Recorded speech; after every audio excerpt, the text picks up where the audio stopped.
Hello friends, आप सभी लोगों का स्वागत है हमारी यूट्यूब चैनल पर। तो आज हम देखेंगे कक्षा 8 का विज्ञान भारती यूपी बोर्ड का पाठ 16। पाठ का नाम है ऊर्जा के वैकल्पिक स्रोत। तो चलिए हम इस वीडियो में इस पाठ के प्रश्न उत्तर को देखते हैं। प्रश्न नंबर 1 है, निम्नलिखित प्रश्नों में सही विकल्प छांटकर अभ्यास पुस्तिका में लिखिए। प्रश्न है, 4 विकल्प दिए गए हैं। जो विकल्प सही रहेगा उसे हमें छांटकर अपनी अभ्यास पुस्तिका में लिखना है। प्रश्न है, पुनः प्राप्त न होने वाली ऊर्जा का स्रोत है। जो पुनः प्राप्त नहीं होती है उन्हें अनवीकरणीय बोला जाता है। तो हमें बताना है कि कौन सा ऊर्जा का स्रोत है। तो पवन ऊर्जा, बहते हुए जल की ऊर्जा, सौर ऊर्जा या कोयले की ऊर्जा। तो इसका सही हो जाएगा कोयले की ऊर्जा। ये पुनः प्राप्त न होने वाली ऊर्जा का स्रोत है।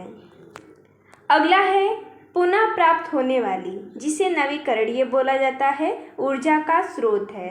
विकल्प है कोयला, पेट्रोलियम, ज्वार भाटा की ऊर्जा या प्राकृतिक गैस। तो इसका सही हो जाएगा प्राकृतिक गैस। अगला प्रश्न है, सौर ऊर्जा को सीधे विद्युत ऊर्जा में बदला जाता है। विकल्प है सौर भट्टी द्वारा, सौर सेल द्वारा, सोलर कुकर द्वारा या सौर जल ऊष्मक द्वारा। तो इसका सही हो जाएगा सौर सेल द्वारा। अगला प्रश्न है, पवन चक्की में प्रयोग होने वाली ऊर्जा है। विकल्प है सौर ऊर्जा, वायु की ऊर्जा, नाभिकीय ऊर्जा या जल ऊर्जा। तो पवन, नाम से ही पता चल रहा है, तो पवन मीन्स वायु होता है, हवा होता है। तो ये हो जाएगा वायु की ऊर्जा। अगला प्रश्न दूसरा है, निम्नलिखित कथनों में सही कथन पर सही और गलत कथन पर गलत का चिन्ह लगाइए। प्रश्न है, सभी प्रकार की ऊर्जा का मुख्य स्रोत सूर्य है। ये बिल्कुल सही है। इसके आगे हम सही का निशान लगा देंगे। अगला है, मिट्टी का तेल और डीजल पेट्रोलियम से प्राप्त किए जाते हैं। ये भी सही है। तो इसके आगे हम सही का निशान लगा देंगे। अगला है, सौर ऊर्जा से विद्युत ऊर्जा प्राप्त नहीं की जा सकती। ये गलत है। सौर ऊर्जा से विद्युत ऊर्जा प्राप्त होता है, क्योंकि आपने देखा होगा जो सोलर प्लांट होता है आपकी छत पर लगा होता है, सूर्य से जो प्रकाश होता है अर्थात ऊर्जा लेता है और लाइट देता है अर्थात विद्युत देता है। तो इस प्रकार सौर ऊर्जा को विद्युत ऊर्जा में परिवर्तन किया जा सकता है, लेकिन इसमें बोला है कि नहीं किया जा सकता, तो ये गलत हो जाएगा। आगे है, बांध द्वारा बनाए गए जलाशय के जल में गतिज ऊर्जा होती है। ये गलत है। तो इसके आगे हम गलत का चिन्ह लगा देंगे। अगला है, विद्युत ऊर्जा का अच्छा स्रोत है, इससे प्रदूषण उत्पन्न नहीं होता है। ये बिल्कुल सही है। तो इसके आगे हम सही का निशान लगा देंगे। अगला है, नियंत्रित नाभिकीय विखंडन द्वारा मुक्त ऊर्जा से विद्युत ऊर्जा उत्पन्न की जा सकती है। ये भी सही है। तो इसके आगे हम सही का निशान लगा देंगे। अगला प्रश्न तीसरा है, रिक्त स्थानों की पूर्ति कीजिए। प्रश्न है, परिवहन हेतु ऊर्जा का प्रमुख स्रोत है। क्या है? पेट्रोलियम है। तो इसका हम भर देंगे। आगे हम मुख्यतः जीवाश्म ईंधन, यहाँ पर रिक्त स्थान है। तो वो कौन कौन से हैं जीवाश्म ईंधन? तो पेट्रोलियम है और कोयला है। अगला है, सभी प्राणी अपना भोजन से प्राप्त करते हैं। तो किससे प्राप्त करते हैं? तो हरे पेड़ पौधे से प्राप्त करते हैं, इसलिए इन्हें परपोषी कहा जाता है। जो प्राणी होते हैं वो परपोषी होते हैं, क्योंकि वो पेड़ पौधों पर निर्भर होते हैं। अगला है, बायोगैस मुख्यतः, यहाँ पर रिक्त स्थान है, का मिश्रण है। तो किनका मिश्रण है? तो मेथेन और कार्बन डाइऑक्साइड का। तो रिक्त स्थान की पूर्ति कर देंगे। अगला है, जल विद्युत संयंत्र का मुख्य स्रोत है। तो क्या है? तो जल है। आगे प्रश्न चौथा है, निम्नलिखित प्रश्नों में 4 पद हैं। 3 पद किसी न किसी रूप में से एक है। एक पद अन्य तीनों से भिन्न है। भिन्न पद की पहचान कर अभ्यास पुस्तिका में लिखिए। इसका कहने का अर्थ ये है कि 4 पद दिए गए हैं नीचे, और 4 जैसे कि पहला है डीजल, पेट्रोल, सूर्य और मिट्टी का तेल। जो 3 पद हैं वो किसी न किसी रूप में एक से हैं, अर्थात तीनों एक दूसरे के समान हैं, लेकिन एक पद है जो तीनों से अन्य है, यानी कि अलग है, उसी पद को हमें छांटना है। तो चलिए देख लेते हैं। पहले में है डीजल, पेट्रोल, सूर्य और मिट्टी का तेल। तो इसमें जो सूर्य है वो भिन्न है, वायु है, जल है, बायोगैस है और कोयला है। तो इसमें जो कोयला है वो भिन्न है। अगला है सोलर कुकर, सौर सेल, वायु, सौर जल ऊष्मक। इसमें वायु जो है वो अलग है, यानी कि भिन्न है। अगला है ईंधन, अनाज, फल, सब्जियां। इसमें जो ईंधन है वो भिन्न है, क्योंकि ये सब अन्न है लेकिन ईंधन अलग है।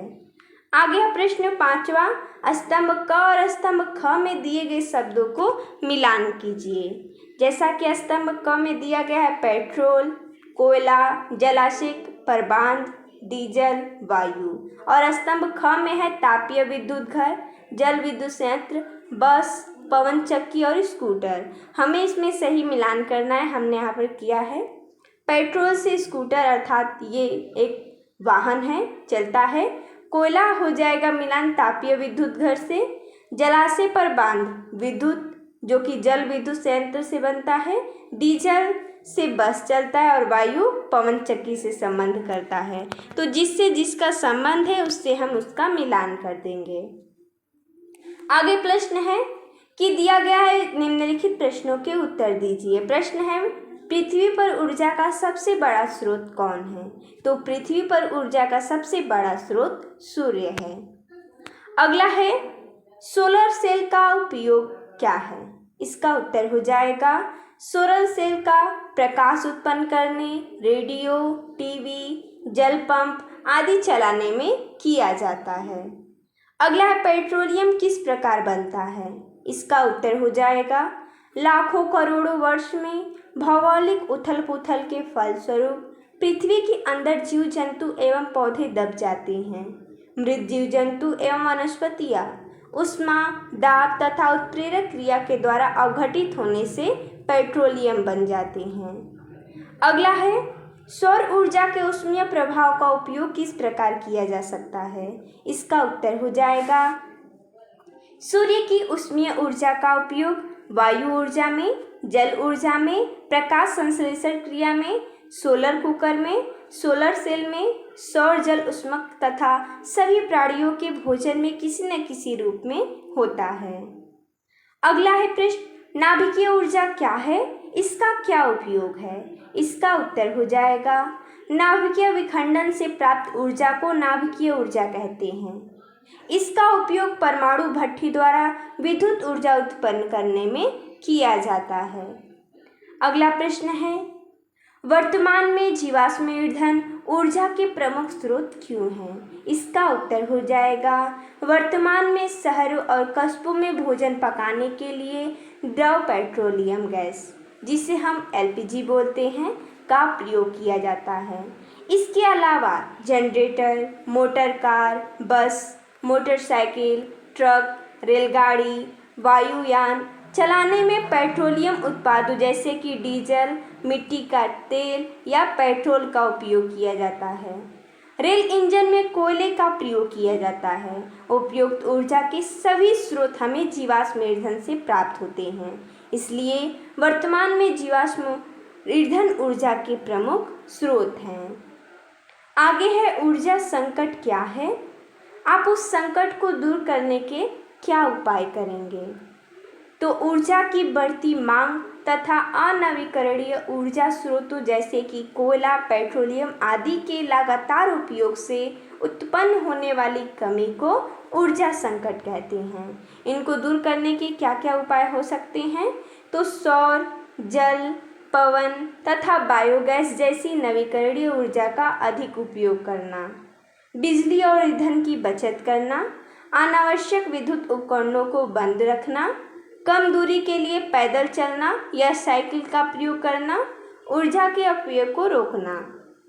आगे देखते हैं सीमित तथा असीमित ऊर्जा के 3 उदाहरण लिखिए। जैसा कि हमने यहाँ पर लिखा है सीमित ऊर्जा क्या कौन कौन से हैं? तो कोयला है, पेट्रोलियम है और प्राकृतिक गैस है। असीमित ऊर्जा में क्या क्या है? जल है, वायु है और बायोगैस है। अगला प्रश्न 7वां है ऊर्जा के कौन कौन स्रोत वायुमंडल को प्रदूषित नहीं करते हैं? इसका उत्तर हो जाएगा जल, पवन, जैव गैस तथा सौर ऊर्जा ऐसे ऊर्जा स्रोत हैं जो वायुमंडल को प्रदूषित नहीं करते हैं। अगला है ऊर्जा के उन स्रोतों का नाम बताइए जिनसे वायुमंडल प्रदूषित होता है। तो वो है कोयला और पेट्रोलियम। अगला प्रश्न है गोबर गैस प्लांट का सचित्र वर्णन कीजिए। सबसे पहले हम जानेंगे ये होता क्या है। जीव जंतुओं के मलमूत्र, गोबर, कचरा, कृषि उत्पादों के अपशिष्ट आदि को जैव मात्रा कहते हैं। इनका विशेष प्रकार के संयंत्र में विघटन कर ऊर्जा के एक स्रोत बायोगैस का उत्पादन किया जाता है। गोबर में संचित रासायनिक ऊर्जा को बायोगैस में बदलने का कार्य गोबर गैस प्लांट में किया जाता है। इसमें चित्रानुसार जो कि चित्र 16.6 मिक्सिंग टैंक में गोबर को जल में मिलाकर पाचक टैंक में डाला जाता है।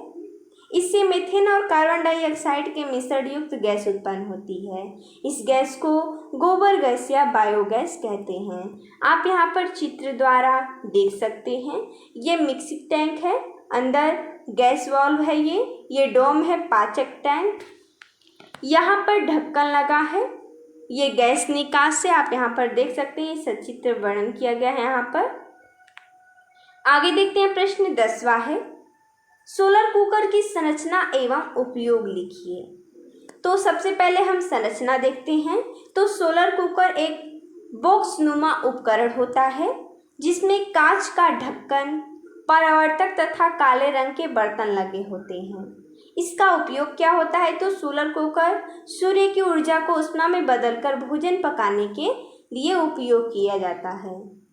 आगे है नवीकरणीय ऊर्जा स्रोतों का अधिक उपयोग क्यों करना चाहिए? इसका उत्तर हो जाएगा नवीकरणीय ऊर्जा स्रोत जैसे सौर ऊर्जा, वायु ऊर्जा, जल ऊर्जा तथा बायोगैस से प्राप्त ऊर्जा पुनः प्राप्त होने वाले ऊर्जा के स्रोत हैं। विकास के साथ साथ ऊर्जा की मांग में वृद्धि हुई है, अतः विभिन्न ऊर्जा स्रोतों का न्याय संगत उपयोग किया जाना चाहिए। अनवीकरणीय ऊर्जा स्रोत समाप्त होते जा रहे हैं, अतः हमें नवीकरणीय ऊर्जा स्रोतों का अधिकाधिक उपयोग करना चाहिए।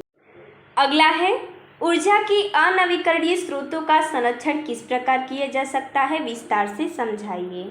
जैसा कि हमने यहाँ पर लिखा है, ऊर्जा संरक्षण हेतु निम्नलिखित उपायों को अपनाना चाहिए। पहला, ऊर्जा अपव्यय की रोकथाम और ऊर्जा बचत की उचित आदतों का ज्ञान ऊर्जा बचत में सहायक हो सकता है। ऊर्जा संरक्षण के दृष्टिकोण से परंपरागत अर्थात अनवीकरणीय ऊर्जा स्रोतों का उपयोग यदा कदा ही करना उपयुक्त होगा।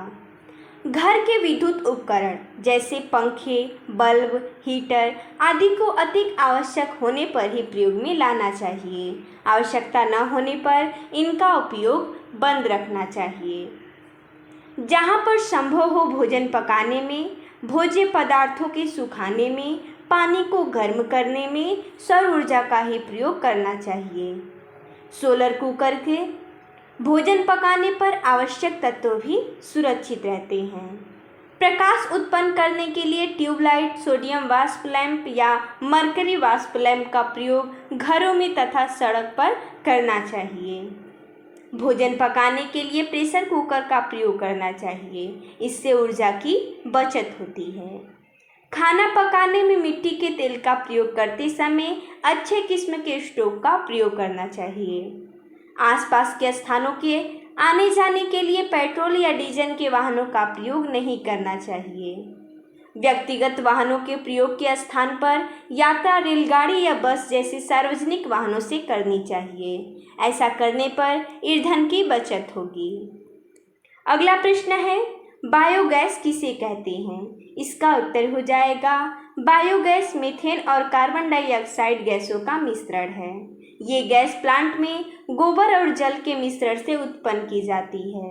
जब मिक्सिंग टैंक में गोबर और जल को मिलाकर पाचक टैंक में डाला जाता है तो मीथेन और कार्बन डाइऑक्साइड गैस उत्पन्न होती है। इस गैस को ही बायोगैस कहते हैं। तो देखिए दोस्तों, जैसा कि हमने इस वीडियो में इस पाठ के प्रश्न उत्तर को देखा, तो मिलते हैं हम तब तक के लिए। धन्यवाद दोस्तों।